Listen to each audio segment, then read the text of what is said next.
Labas, pasižiūrėkim dienos kortą gruodžio 2 dienai. Kas laukia? Antrą žiemos dieną.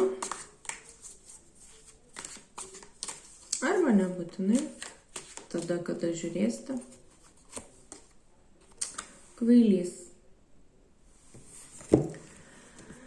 Kažkas pradėsite kažką naujo, iš tikrųjų dabar jaunatis tai yra susijusi su naujom pradžiom, tai gal iš tikrųjų kažkam sutampa tam tikros naujos pradžios, tarp kitko ir pirmadienis irgi, kaip sakant, savaitės pradžia.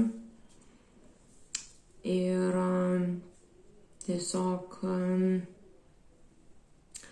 galbūt kai kam tai yra kvietimas išdrįsti žengti pirmą žingsnį link savo svajonės, link savo norimo profesinio kelio ar link norimų santykių ir tiesiog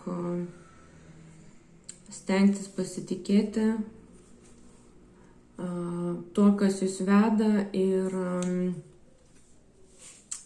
nusimesti visą tą bagažą, kuris yra sukauptas iki šiol, kuris gali sulaikyti nuo to tokio pirmo žingsnio.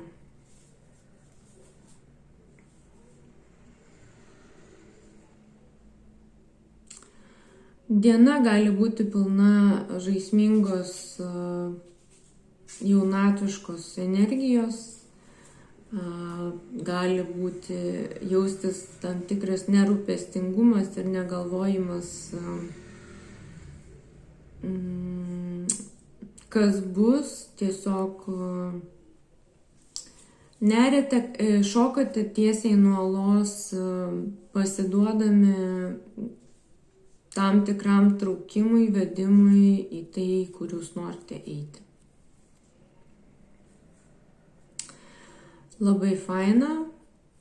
Sveikinu tuos, kurie pradėsite kažką naujo. Sėkmės ir iki.